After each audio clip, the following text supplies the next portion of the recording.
Welcome back to the Cover 3 podcast here on CBS Sports. That's Bud Elliott. That's Danny Cannell. That's Tom Fornelli. I'm Chip Patterson coming to you live at youtube.com/cover3 and all across the 24/7 Sports Facebook network.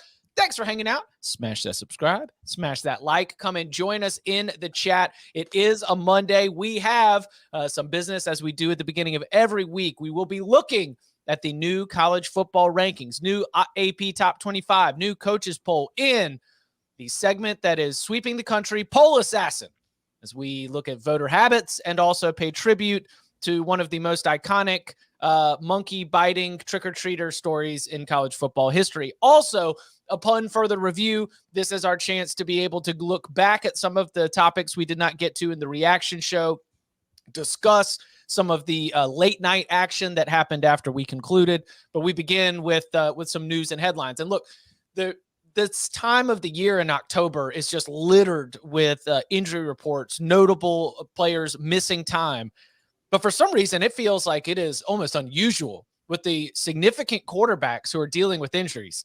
And I don't know why it feels like all of them are dealing with shoulder injuries. We got to get a hold of people's shoulders. We need to strengthen the shoulders of our quarterbacks in college football. So obviously Bryce Young did not play in that 24-20 Alabama win against Texas A&M.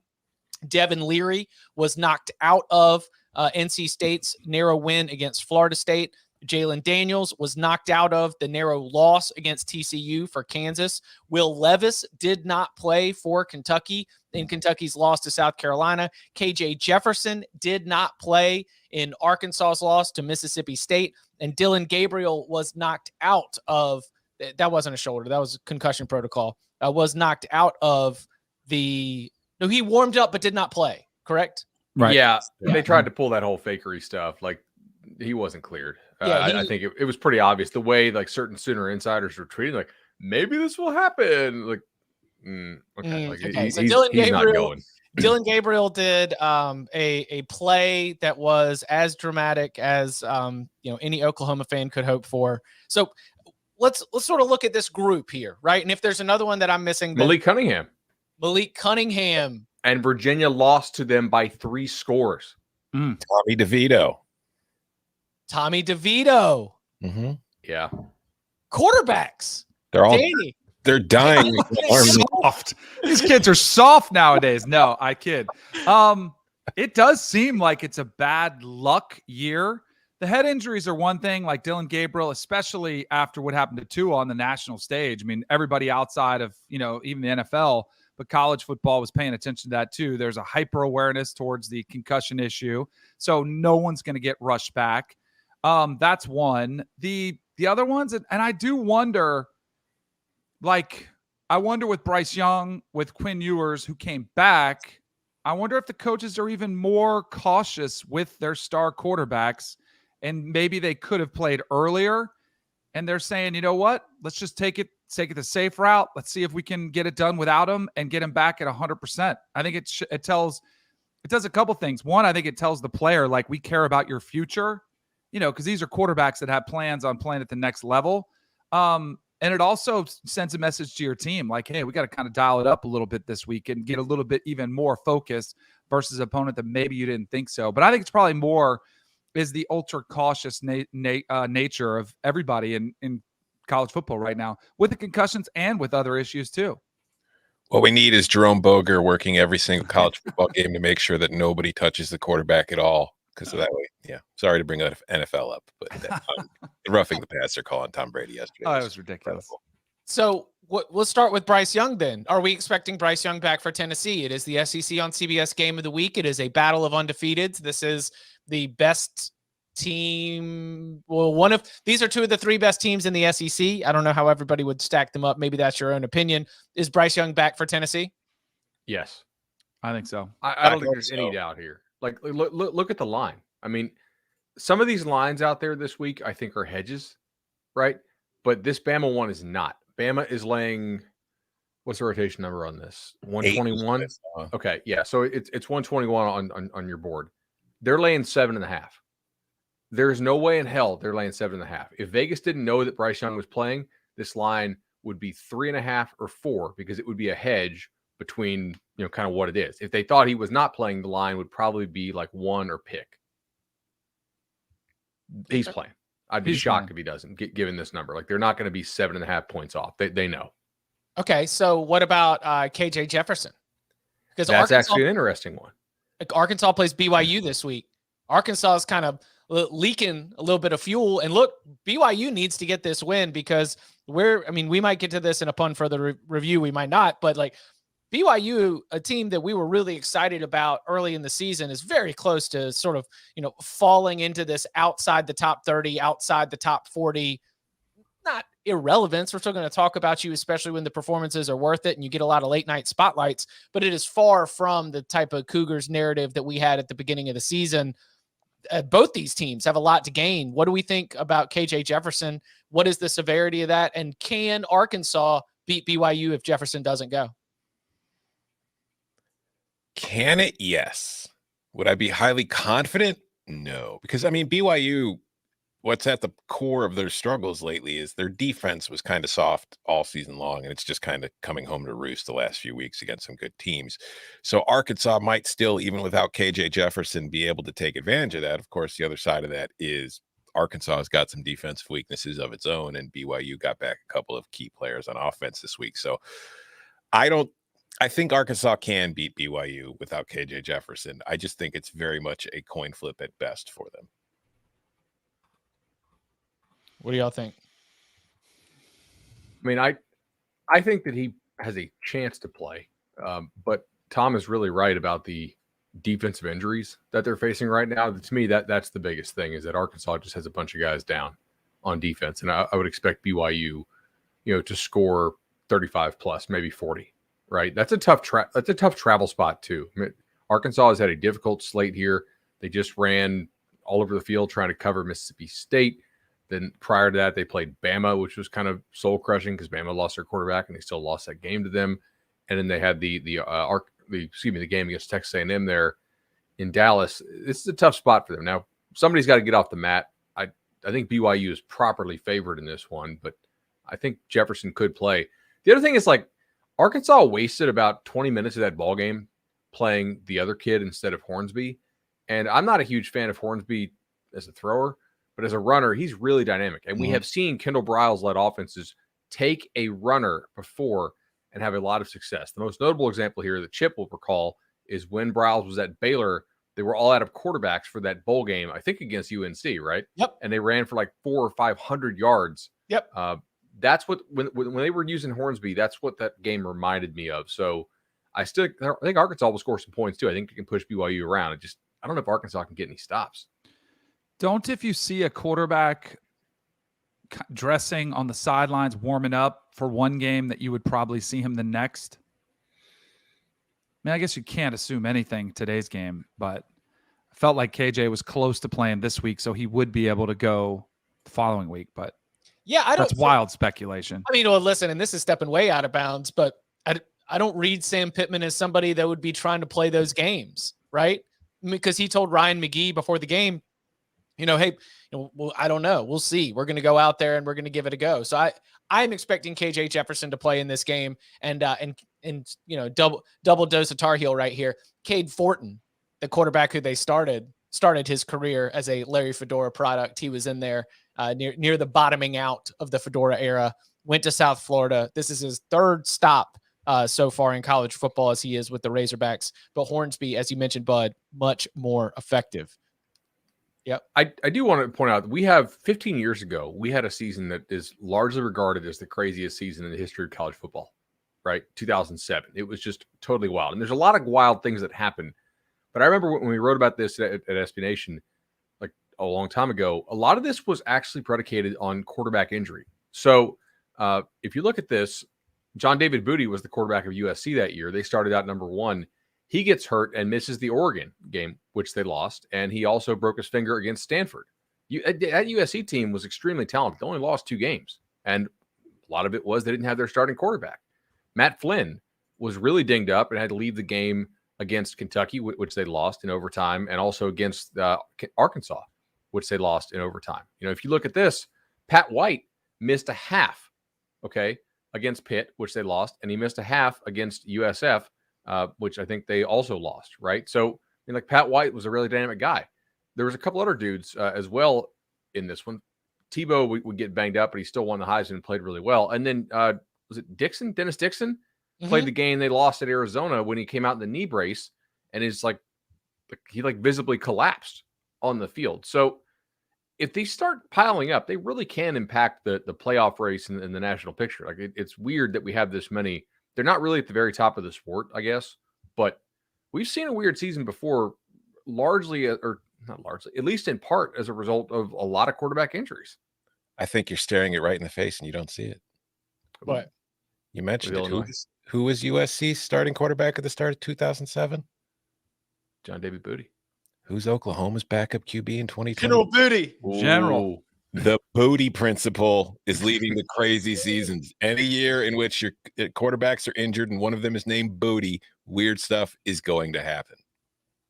Will Levis is not dealing with a shoulder injury. He has a foot, and that was his absence played a role in the 24-14 loss to South Carolina. Kentucky is playing Mississippi State at home this weekend.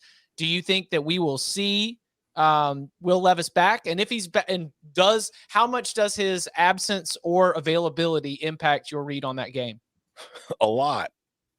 I mean, I know we give Will Levis a lot of crap for being, chosen by so many as the number one pick in the NFL draft, but I think it was pretty obvious in that game against South Carolina. The drop off from Levis to who else Kentucky has on that roster was pretty stark. And I mean, Kaya Sharon was 15 to 27, 178 yards, 2 touchdowns, and interception. Not really the running threat that Levis is. If they don't have him against that Mississippi State team, which did just put up 40 on Arkansas and has looked pretty solid all season long, I don't think Kentucky's beating the Bulldogs. They're going to be 4-3. They need Levis back to have any chance of winning that game.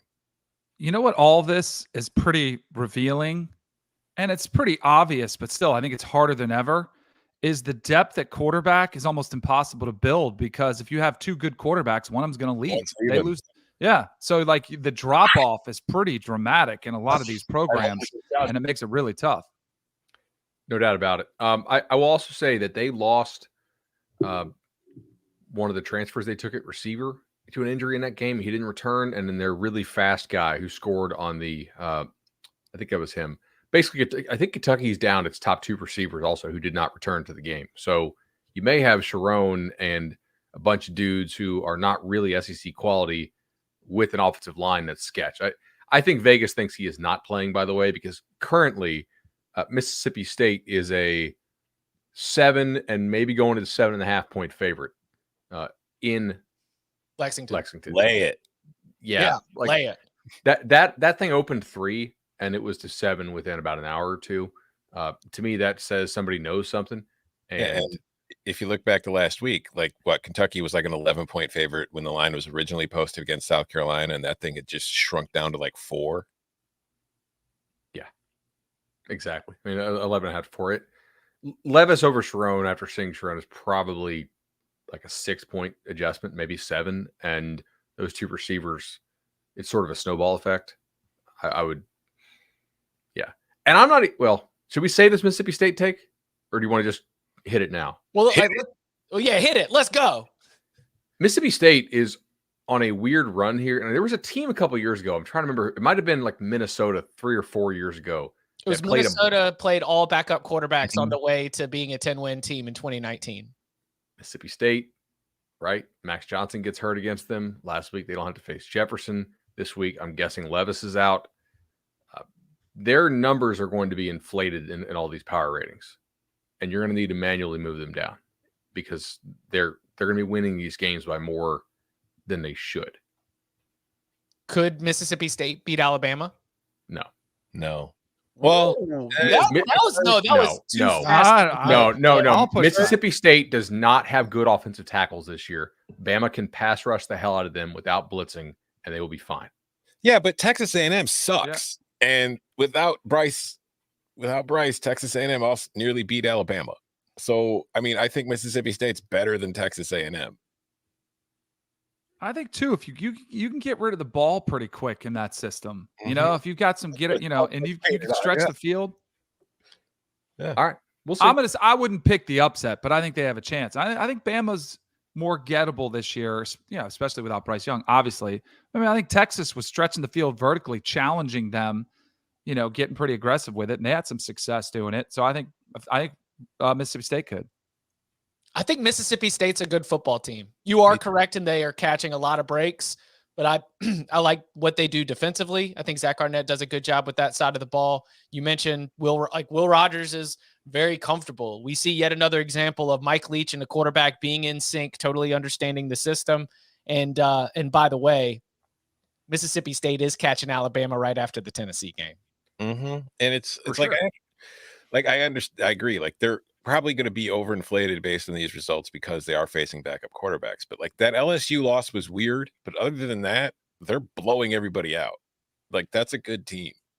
I think the LSU loss is instructive, though, because the way LSU was able to play them. LSU did not blitz them. They dropped everybody, and they still got pressure against those tackles. Like I think that is specifically Mississippi State's weakness this year. Their pass pro on the edges is not good, right? They lost Charles Cross to Seattle, and they've already lost another tackle to an injury this year. So I don't think they have – I think they're going to have a lot of trouble on the outside with Anderson and Turner. Just like it's more of a matchup thing than a power rating number thing. Bama can drop everybody and get pressure with minimal rush. And also, like LSU did. The sort of tease here is like, could Mississippi State win the SEC West? Could the Egg Bowl be for the SEC West? All of that is so much fun to imagine. I think Mississippi State, it ultimately comes down to the fact that they draw Georgia. Like they play Alabama, they play Georgia. It's going to be very tough to finish with the best record in that division, even if you're able to get one of them and expect to be able to do that. So we also with, as you mentioned, Bud, already having a conference loss to LSU. All right, we've got also on that Egg Bowl, just announced, Michael Trigg, probably the best pass catching target on Ole Miss, is likely done for the year with a broken collarbone. That's not good. Not great. Also, everything's coming up Bulldogs. We've second in the West. We've got some breaking news in the NFL. It doesn't always impact college football, but man, it feels like this one might. We'll get to it in just a second. Real quickly, Devin Leary. The X-rays were negative. No official announcement on his status for Syracuse. Can NC State go to Syracuse and win if it doesn't have Devin Leary? I'm going to say, yeah. They didn't have. They're not a juggernaut, though. No, that game's a lot more intriguing without him. They didn't pass for a single yard in the second half, did they? No, they passed for like -5 yards. Yeah, there was one pass attempt, and it was behind the line of scrimmage. Mm-hmm. And Thayer Thomas threw it. Don't get me started. Look, I mean, I'm sorry. To go off about 20 seconds away. Both of these defenses really know each other, by the way, right? Because they both run that 3-3 stack thing. Like they're going to know each other pretty well. Syracuse to me is a team that's better than I thought they would be. In the last couple of games, they have looked a little bit worse. They were somewhat fortunate to beat Purdue. They really kind of screwed around against UVA. The best unit in this game, I think, is NC State's defense still, and maybe by a lot. So there's some chance that NC State wins some kind of ugly, low-scoring game here. But quarterback-wise, they really look lacking. There's an extremely high chance that this is an ugly, low-scoring game. Yeah. And like somewhat What's the total fortunate. On this? Somewhat fortunate is very fortunate. Syracuse ran the PI offense, and Garrett Schrader threw one completion that mattered. It was a really good one. It was right in the breadbasket. And I was happy to see that be able to work out for the Orange. But last one, Jalen Daniels for Kansas. Bean came in and was cooking. I was saying, of all the ones we were looking at, I was like, I'll tell you what, of all the backup situations that we are discussing here in this segment, Kansas does appear to have the least. Jalen Daniels is still tremendous, but Bean did a pretty good job against TCU when he had to come in there. Yeah, Bean was good at North Texas, and I thought at times last year while Bean was playing for Kansas, he was a pretty good fit in what they were trying to do on offense. I think obviously Jalen Daniels won the job, and we've seen why he won the job, but I don't think the drop-off is tremendous from Daniels to Bean. All right, before we get to Poll Assassin, let's go ahead and discuss this. So Matt Rhule has been fired by the Carolina Panthers. Bum, Breaking bum, news. bum. Where's he going? Time to get He's out. See if there's any flights from Charlotte to Lincoln today. Like, what are the odds that he's in or not in college football? I mean, it has to be like minus 400 to yes, right? I mean, Matt Rhule, especially not having a job and being able to be not just somebody who has a good resume from the college ranks, but also is going to be available to come in and start working right away, trying to put together a staff, trying to put together a support staff, getting your recruiting operation going so that you don't get totally dusted during the early signing period. But Matt Rhule's in college football, right? Mm-hmm. No question about it? I think so. If he wants it. Oh, man. Shouldn't he? Because I don't think. Yeah, he should. But, I mean, you just never know. Right now, like, what NFL team is going to be hiring him to be a head coach? I'm just saying we always assume what people want to do. If he wants to coach, then he'll be in college, right? I mean, he could always sit out a year. The guys at ESPN have a real good relationship with him. He could be a broadcaster for a year. But if he wants a job, there will be multiple suitors for him. I think what's also interesting is, like, what's the over-under on the date? Like, is it hired before the end of the season at one of these schools? Do they implement him in November? Well, they wouldn't have him coach because we've had this experience. I know we see it with bowl games where they're around for the bowl practices. I think Thanksgiving, like maybe they're there for the season finale, but I don't think you would make the hire before. I don't think you would make the hire before November 23rd. Isn't that what this is all? Isn't that why we're firing people, to get in front of the next guy, like to get it quickly? Clay Helton was hired at Georgia Southern last year, November 2nd. Yep. Which is kind of wild. That's why I think the timeline is interesting, because we haven't seen it before, but obviously we haven't seen this many coaching firings take place this early in the season. And the thought is they want to be get the head start on everybody else. So I wonder if somebody pulls the trigger on a coach faster than we've seen before. And I'm not saying he's going to be in there on Saturday coaching, but to put together a staff, to start recruiting, to do all the ancillary stuff, I think you might see it sooner than that Thanksgiving. What kind of impact do you think that would have on the team this current season? Like if Nebraska announced they're cool about it. They wait a week or two because they don't want to make it look like they were negotiating with him while he was still at Carolina. But like Nebraska announces in 2 weeks that it's hired Matt Rhule. What does Mickey Joseph's staff do for the rest of the season, and how do the players respond to that when they all know that no coach on that staff is going to be back next year? Why the hell do I need to listen to a word he's saying? Because the next guy's watching and you know who it is. Yeah. Like that was, now that the college football is becoming more like the NFL, that was something I heard. I was on the Falcons my last or middle 2 years, and we were bad. And, we were out of the playoffs the last month of the season. And that was something Dan Reeves used to always kind of hold over your head was, hey, I might be getting fired, but you're on film, and other people are watching you. And I think that's what you would have to try to sell is both, hey, maybe it's not even here. Maybe you enter the transfer portal, but if you want to go somewhere else, you better play hard, finish the year here. And by the way, there's this guy watching tape of you guys, to see if he wants you around. So you might as well try to impress him. But does not every coach come in the door and say, all right, it's a fresh start for everybody? Yeah. Well, I mean, Nebraska already had the fresh start. Scott Frost nuked the staff and went to the transfer portal to build a new team from scratch. The Nebraska example is certainly going to be one where I would be questioning motivation, considering where all those players are in their respective careers. Would be very interesting to see. Did y'all see Ricky's comment from the chat, by the way? I mean, just a real banger. He said Matt Rhule in the NFL was 10-0 when they held teams under 17. He was 1-27 when teams scored more than 17 points. And Ricky adds, the Big Ten West seems right up his alley.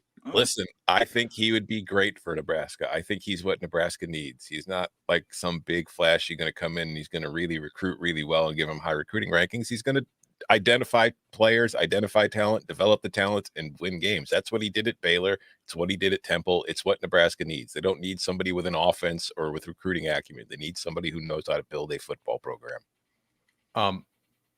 Here's an interesting question for you.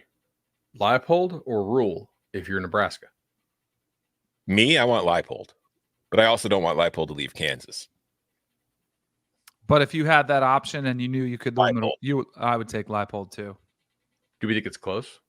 Yes. Yeah, I'm not trying to It's dismiss close. Rhule. I just my preference is Leipold. That's a preference. Mhm. There's also, too, things have changed dramatically, even in the short time since Matt Rhule has left. There's a lot of things he will have to adjust to back at the college level that Lance Leipold has won in the middle of all this change. So does maybe Arizona State make more sense, or a job that's not yet open but might be by a week from right now? I mean, he has $40 million coming to him from the Panthers. There is also the option that he doesn't want to get back into college coaching immediately, not because he wants to take a break, but just because he doesn't find the spot that he wants. Right. Absolutely. That's why I was like, he could spend a year in broadcasting like Chip Kelly. You go to the NFL, doesn't work out, sit out a year, kind of survey the landscape. When you're in it, you get to kind of really dive into all the different schools, the different options, and then handpick one that you like the best. Is it Mullen is from New Hampshire, right? Originally? Yes. Really? Yeah, he's up. He's a Northeast guy.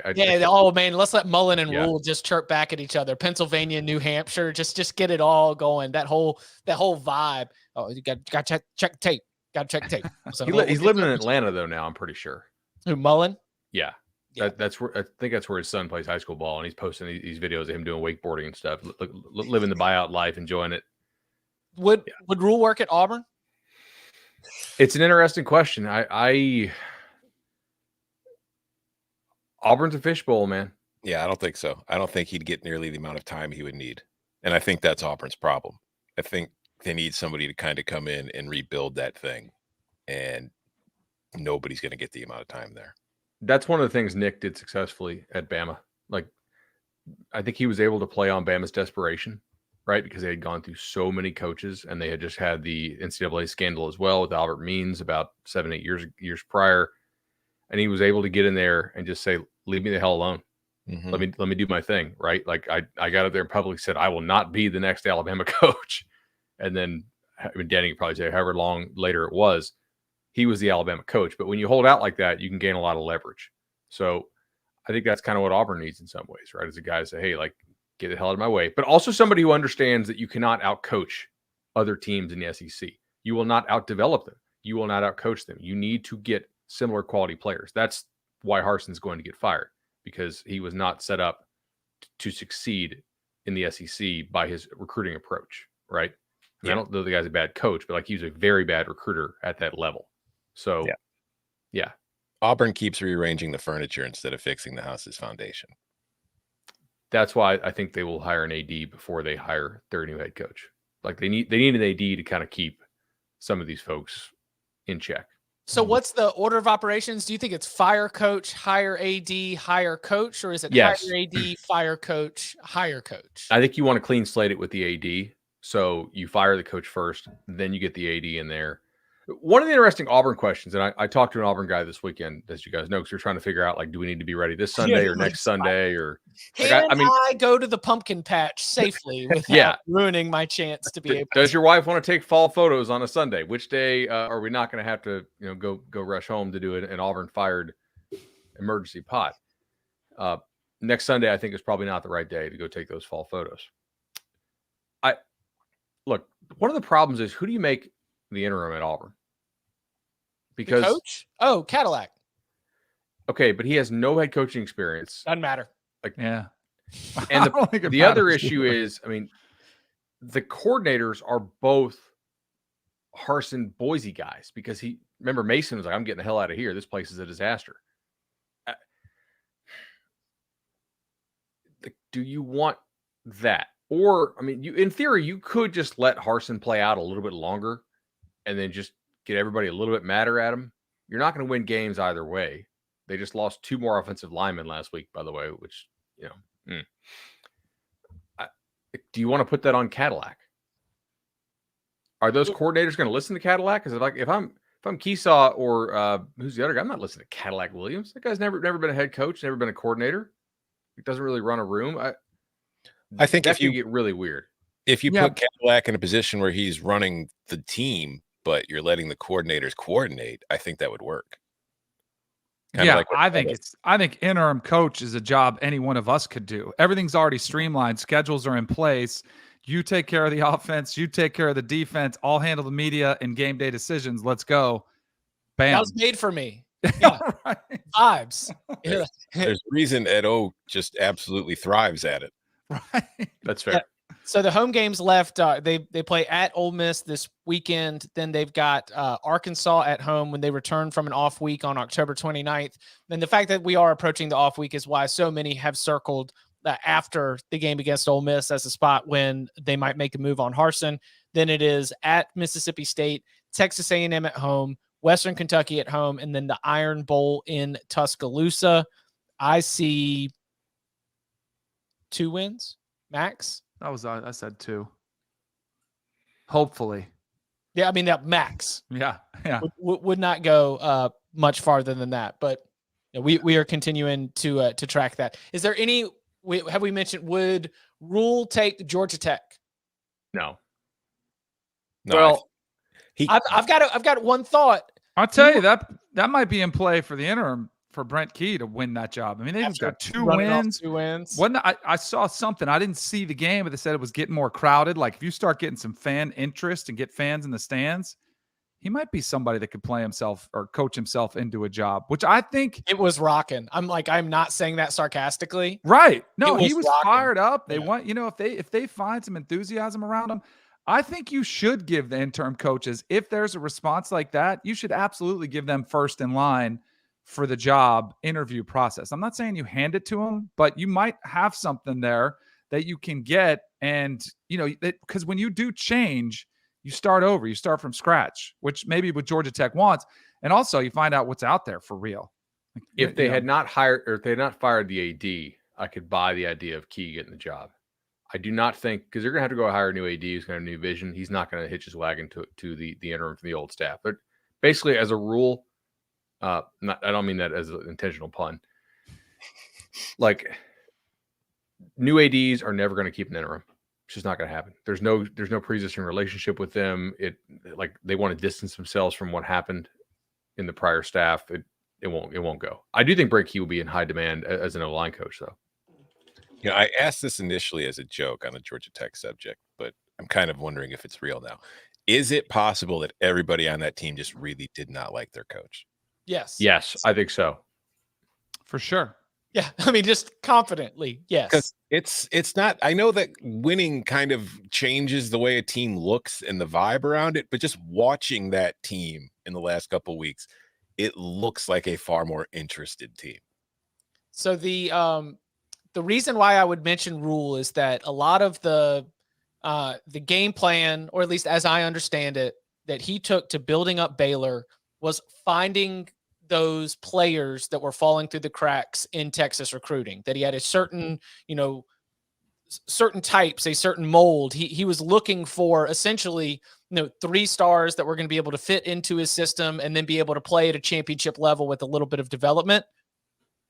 I know that we talk about, what it's going to take at Georgia Tech, maybe some kind of unique plan like that, where you are maximizing on trying to find kids around Georgia or trying to find kids that are not getting looked at by Notre Dame at some of these private schools that might have the right height, weight, speed, but just might need a little bit of meat or might just need a little bit of training, or we need to flip their position. That might be the unique approach at Georgia Tech. You might not need to go total option on this, but you at least need to have a plan to be able to try to hit some inefficiencies. And I feel like that was something that Rhule, at least as I understand it, was able to do at Baylor, where he received all the praise that has him as a coveted name in college football to begin with. Yeah, I agree. I think if Matt Rhule took the Georgia Tech job, good chance that he would do a good job there. It's just, is the Georgia Tech job the one that Matt Rhule's going to want to take based on what's going to be available to him? Yeah, I don't think Georgia Tech's a top 40 job in college football right now. So I think Matt Rhule can do better than Georgia Tech. I agree with what Tom says there. And I mean, Chip's point was great. They would take guys who had measurables but were not good football players yet, and then they really did a great job developing them. They teaching did them the game. Yeah, correct. And a lot of staffs want to do that, but they're not actually good at it. Matt Rhule's staff was good at doing that. They would go out and they'd be like, I don't really care if the kid can play yet. I want a guy that runs 4.3, and we'll find a way to use him. 6'3", 6'7" wingspan, and he's running this. Yeah, I don't care. Give him a scholarship, and we'll figure it out. Exactly. But a lot of staffs do that, and they don't actually do the developing thing, right?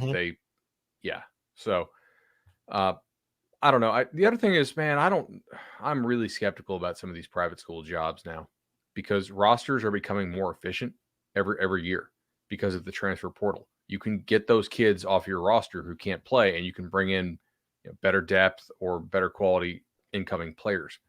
And Georgia Tech, like Stanford, like to some extent Northwestern, some other private schools too, you are going to have a hard time getting in enough transfers there to offset the good players that you do lose. I think they're in trouble in this era. Coming up on the other side, our weekly look at the new college football rankings. It is Poll Assassin, and lots to get to. And upon further review, as we clean out the notebook from the weekend. Next. We're home now, Ellie.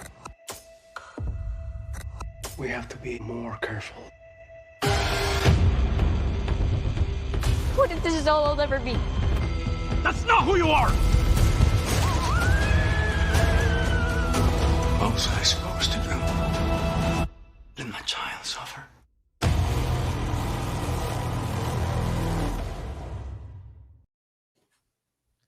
Our guy DK has a heart out, so I'm just going to go ahead and say, Nose to go, order for Danny, nose to go. just let it off your chest, man. How That one hurt. Yeah. That was a rough one. That one hurt. We won our lock Second war. half was hard to explain away. What was that, Tom? We won our lock war. We did. We did win the lock war. It didn't feel quite the same as if we would have won it outright. I had actually taken them on the money line, and there was a cash out option at halftime. I'm like, I'm taking the full boat on this one. I want to see this sucker cash. And then back in the fourth quarter, I'm checking the cash out option's gone. I'm like, oh, dang it.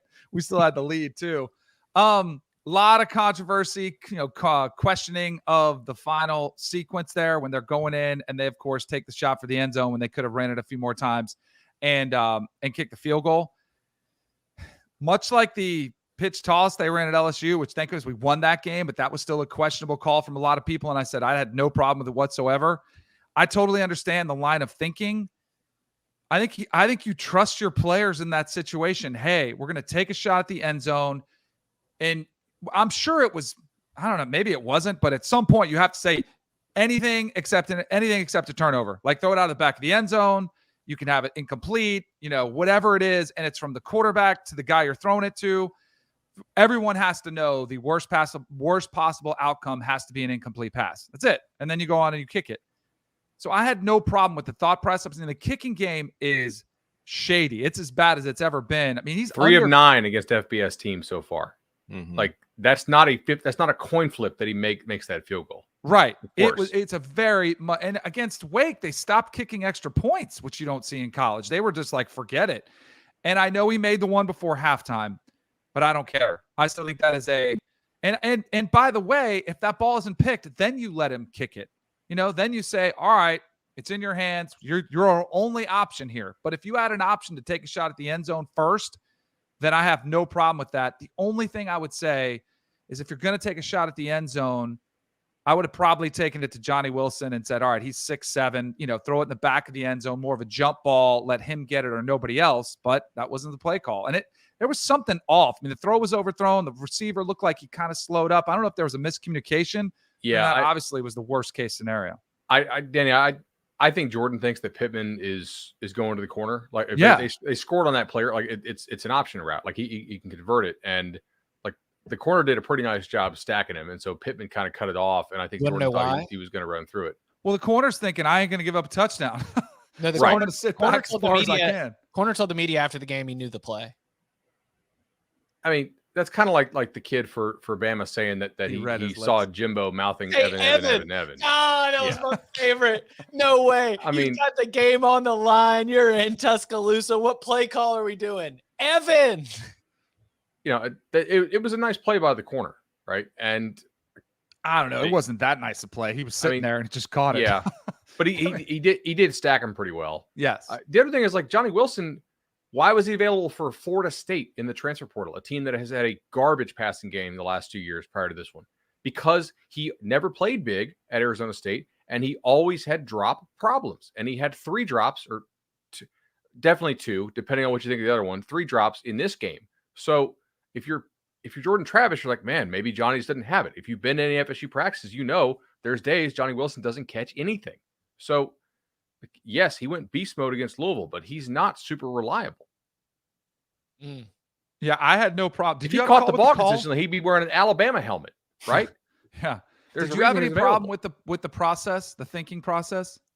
I mean, I cannot count Ryan Fitzgerald to kick field goals for me. Right. Like, to me, the one, it's like the one before the half is like, hey, okay, cool. You got a shot to hit this one. There's no real pressure. Like, they're very fortunate they got in the situation anyway, just to try it. Like, go out and take a big swing at this long one and see if you can hit it. This is a little different. Like, this is do or die. And no, I don't think you can trust him at all to kick a field goal. So I don't mind chucking the ball up. Like, NC State dominated them along the lines of scrimmage for the vast majority of that game. You had 3 or 4 explosive plays in the first half that kind of hid the fact that they were having guys in their backfield the whole time. Mm-hmm. Like, this is what we worried about post Louisville. Like, you beat BC, pretty good chance you lose the next 3 because you're just that banged up. You need to get to the bye week and then hope to make a bowl game after it. Clemson coming to town this weekend, to your point. 4-point dog? 4? Yes. Were you guys surprised at that? Yeah. Dusty said something to me this morning on he's like, I was like, what is it, 10, 11? He's like, no, it's 4. I almost fell out of my chair. I was a little bit surprised by that. Is that because it would be hilarious? I think it's because Clemson's got a lot of guys out in the secondary still. Yeah. But so no hands Wilson is going to light up all the backup secondary players. Sometimes hands Wilson. Sometimes hands Wilson. Well, Florida State was up in the top 25. They are not anymore. We saw a change over in the AP top 25 as Georgia took over the number 1 position. We saw from Alabama, which fell to number 3. Alabama retained the number 1 position in the coaches poll.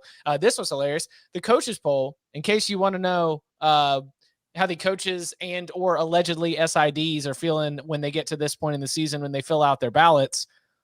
0 changes in the top 10.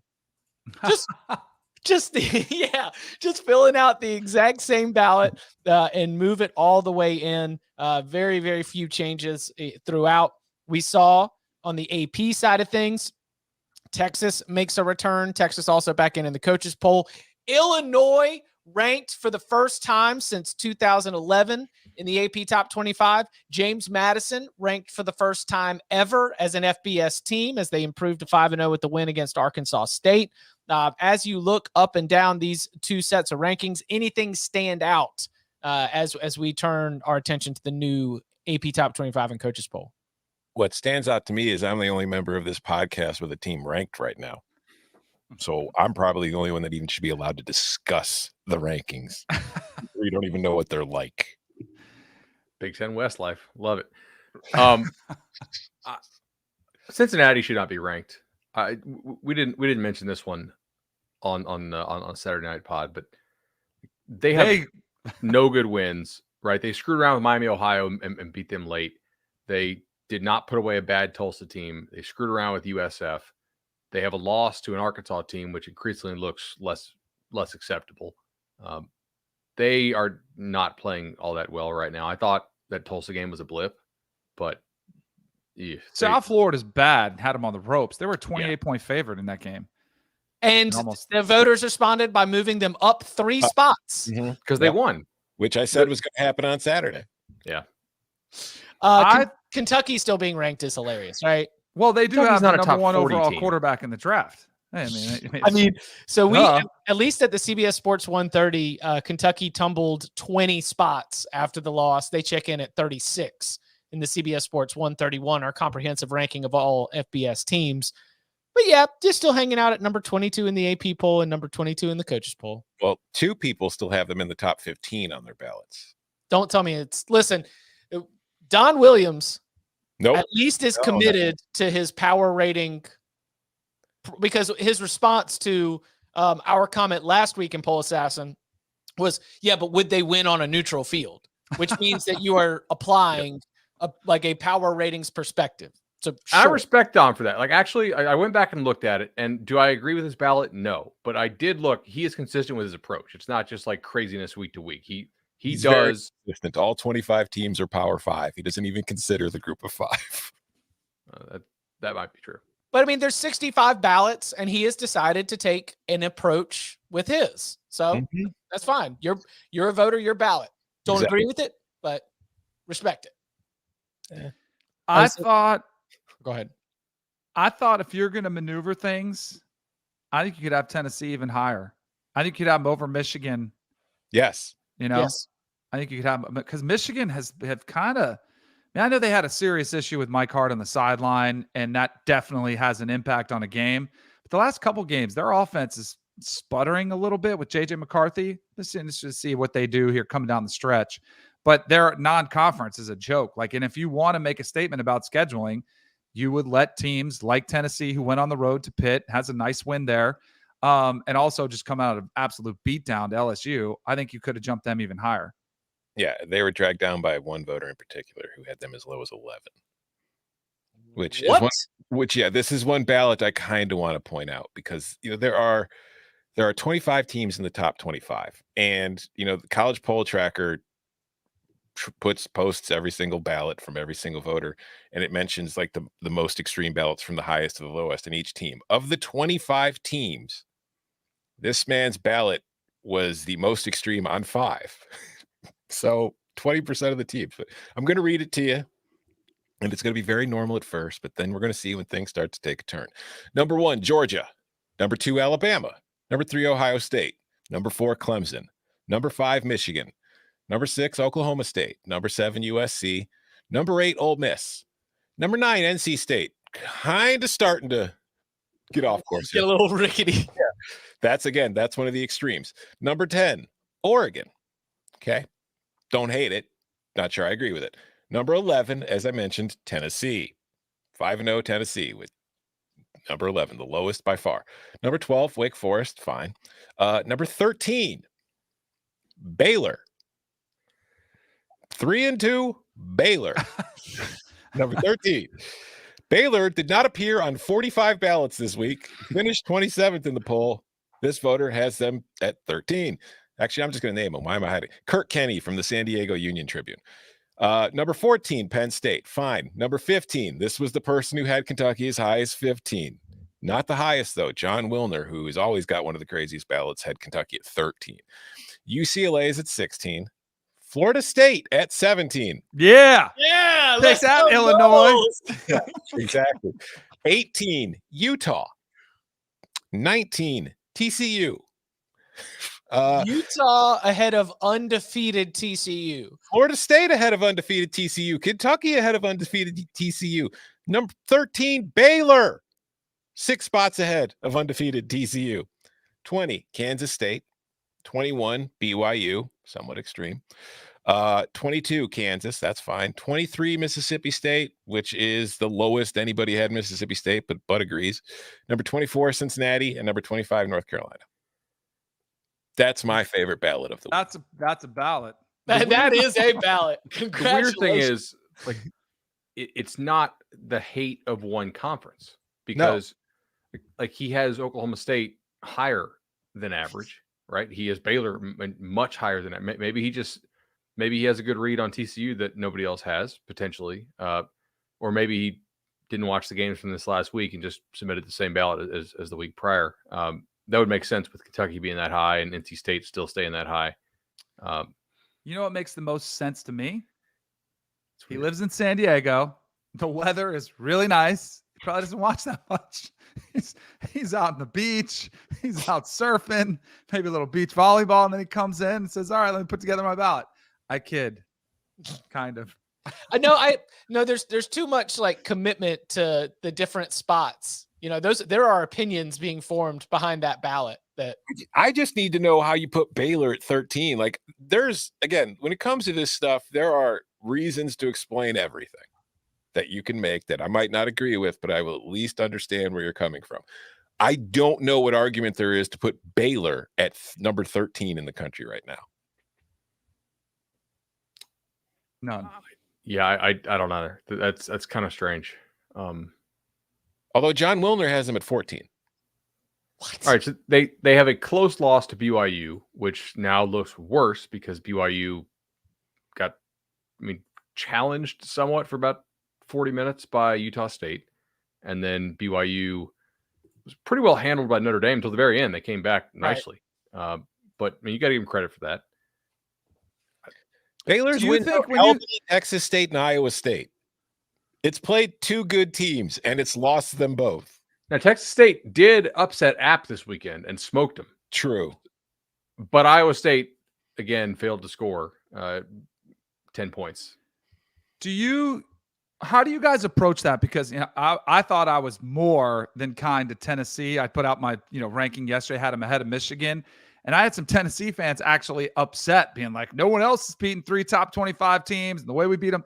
How do you view those wins? Because you just said it, Bud, and I agree with you. Like, the win against BYU for Baylor doesn't look as good now. Is there a case that you could say, well, it was more impressive then because they were at a different spot, they were healthier, even though they weren't? I think they were without some of their guys. But do you know what I mean? Like if as seasons fall apart for some programs, they get way worse. Does that make sense? Yeah, without a doubt. Because I'm with you guys. I think you look at it when the season is over, then you have a full resume and you look at what was the team you beat at the end. But somebody might say, well, when Florida was 2-0 or 3-0, it was way more impressive than at the end of the year when it looks like it's just an 8-4 team or a 7-5 team. How many wins do you have against Power 5 opponents with winning records? When it's all said and done. Or even like as we're doing analysis now, because on one hand, I do hear they were ranked, and the reason they're not ranked is because you beat them. They were a quality team, so that has to stand for something. But like LSU is not a top 25 team. Well, they were also none of the 3 ranked teams Tennessee beat are ranked anymore. Right. Pitt, Florida, and LSU. But Florida has a winning record. Mm-hmm. LSU has a winning record. Has a winning record. Yeah. And Pitt has a winning record. Yeah, I kind of take the same approach as you, Chip. I don't really care about ranking as much as are they good. Like, I don't care what the opinion of them is. It's just how many wins do the teams that you have beaten have? That kind of thing. Mm-hmm. And also, you do have to. It's an individual basis, too, because you do have to take in some context. Because, like we were talking about earlier with Mississippi State, it's hard to remember, but at the end of the year, it's like, oh wow, Mississippi State beat this team by this many points, but they didn't have their starting quarterback. So it's like it's a case by case basis. But for the Michigan argument, what is the record of those teams that Michigan has beaten? Not great. No, I think the worst teams in college football. I said on the reaction show when we were discussing the AP, like our predictions, I think Tennessee was at 5 on my Super 16 ballot. I think they should be ahead of Michigan. I think they've got a good argument to be ahead of maybe Clemson too. All right. Upon further review, we did throw it in the headline of the entire video, so we might as well mention it. Can Texas make the playoff? So obviously they have 2 losses. Yes. They would need to win out. They would have, when it comes to the College Football Playoff Selection Committee pretzel logic, the absence of Quinn Ewers to explain away a loss to Texas Tech and even maybe bring some context to the loss to Alabama. Totally. Mm-hmm. So if Texas wins out, that's a team that can make the college football playoff. Yes. Now they need help. Yes, right. They need a little help. But I think with the parity we've seen this year, I think you could see that. And that if there was a 2-loss team to get in, a 2-loss team with that situation would absolutely be the type that could do it, where you could have an excuse, if you will. And I also think Quinn Ewers has to ball out, which he's done already versus Oklahoma, but they would need style points with Quinn Ewers providing those style points on the way home. But that's the recipe. Here's the problem that they face.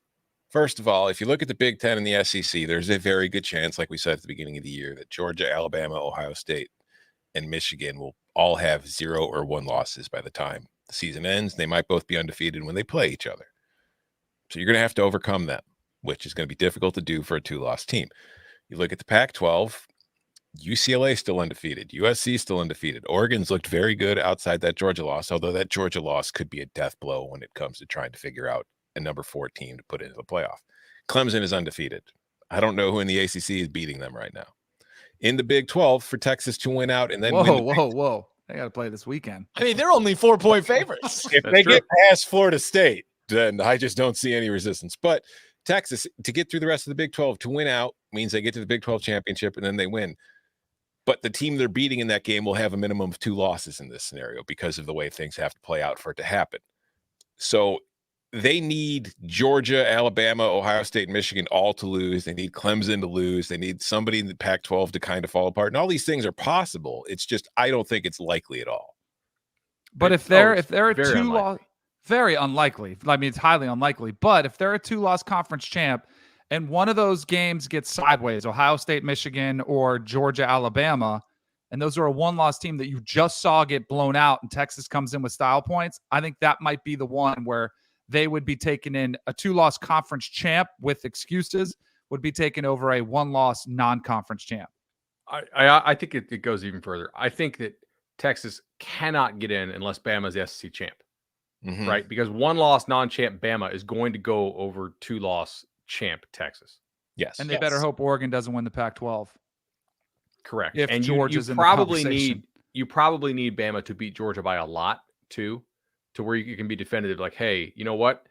We played Bama closer with our backup quarterback than Georgia just did with Georgia's starting quarterback, right? I mean, because it's still the 2 losses. I don't trust this committee to make qualitative judgments about teams. That they are going to look at that loss column first and foremost. The entire history of the committee says that they're actually really lazy with this.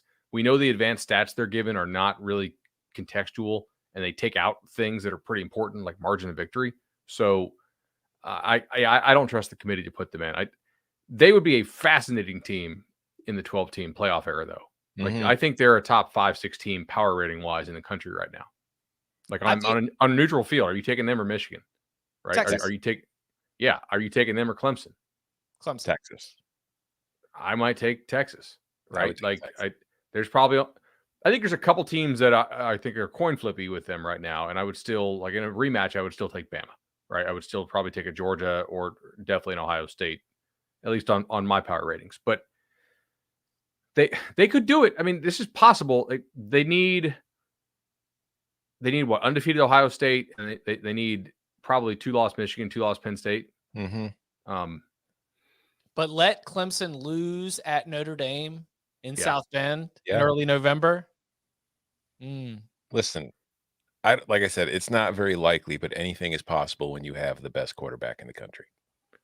I think 11-2 Texas with Quinn Ewers as a Heisman Trophy finalist is the best chance that we have had in a while of seeing a 2-loss team in the college football playoff. I do think that the Heisman is a 2-man race right now, by the way. Like And Stroud? Hooker it's Stroud and Hooker, and if Hooker doesn't win this weekend, then it's Stroud. Man, His numbers are just completely nuts. it's hilarious. Yeah. Oregon actually could be a thorn in the side here for Texas because, well, there's 2 ways. They could win out in dominant fashion. They actually moved the ball in Georgia. Like if you go back and watch that game, they had drives. They just had such poor field position to start. They could have a 60-yard drive and get no points on it. But they are also like they're your number 1 power rated team in Vegas right now in the Pac-12. Ahead of USC? Yes. Yeah. And I'm not really sure that USC would be a favorite over UCLA right now. But let's be real though. The SEC media hype propaganda machine would bludgeon everybody to death over the correct. The 49-3 loss to Georgia. That's what I'm saying. Though, like Oregon may be the reason that USC and UCLA pick up losses. I mean, in addition to the fact that USC is an underdog this weekend to Utah, so like they may pick up a loss there. But the Pac-12 may end up beating each other at the top, which could really help Texas quite a bit. Give me the Trojans. I don't know, man. Well, listen, we got all week to break this down. Oregon, by the way, the Bo Nix revenge tour is on. I know, like Ducks fans are coming from ahead on Saturday night, just because I was coming out here with some jokey jokes in a money line sprinkle segment at the end of an 85-minute Locks episode. But I can't deny what we've seen, which is that Bo Nix has been pretty stellar as the Ducks have been on this tear. He's got 80% completion percentage. Sorry, that was just for the game. He's got a 70% completion percentage right now, 12 touchdowns to just 3 interceptions, averaging 8.2 yards per attempt. Those would be career high numbers for completion percentage, for touchdown to interception ratio, for quarterback rating, pass efficiency. It's kind of all.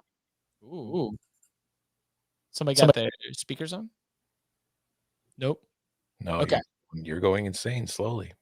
Oh, but so I wanted to at least upon further review, just say I'll jump off the Bo Nix jokey jokes here for a little bit. Dude is balling right now, and the Ducks are on a roll. Washington State, Stanford, Arizona.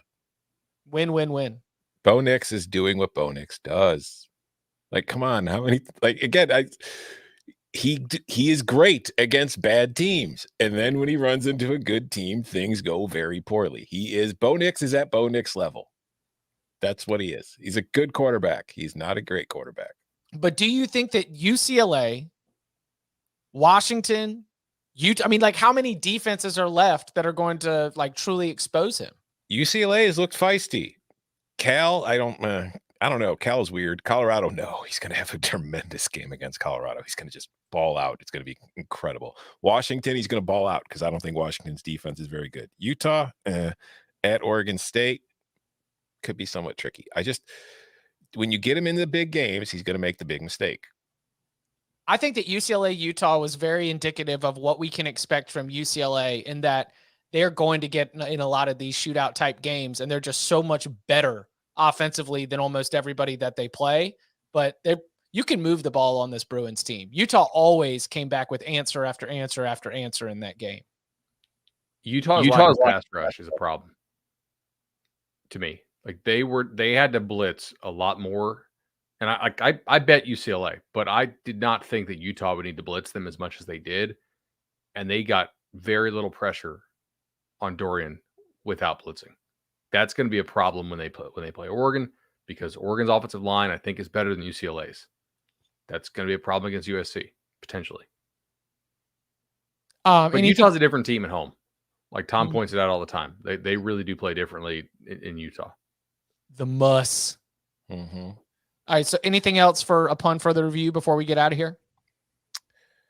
I rewatched, or I didn't. It wasn't a rewatch. It was just I watched Notre Dame BYU because I saw none of that on Saturday. Notre Dame looks a lot better. Yeah. BYU, not so much. But Notre Dame's looking a lot better. Also, I saw the stat that Marcus Freeman was 0-3 before converting to Catholicism, and is 3-0 since converting to Catholicism. So get out of here. We found out what was wrong. The Lord giveth. Let's see. We mentioned earlier, I think I might be done with BYU. They made that score look better than the way that the game played out. I did have a decent amount of eyes on that game, but I had to bail on it when we were doing pod prep and I was finishing with writing. And so when I saw the final, I was like, what happened?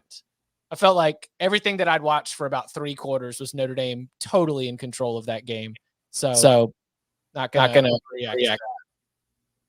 Yeah, it was a fun game, but I never it might have been because I already knew the outcome, but yeah, I would agree with that. I never thought there was any real problems with that for Notre Dame. Bud, you got anything else? No, I actually have a 12 o'clock meeting, so I'm fairly good on the UFR. All right. Tom, you want to draft game draft on Wednesday? The slate's loaded. I feel like that'd be fun. Sure. Game draft on Wednesday. Get your viewer's guide set with us. We'll also continue to tackle some of the biggest topics in the sport, because this is again, colossal week 7 that we have on deck. And you can follow him on Twitter at BudElliott3. You can follow him at Tom Fornelli.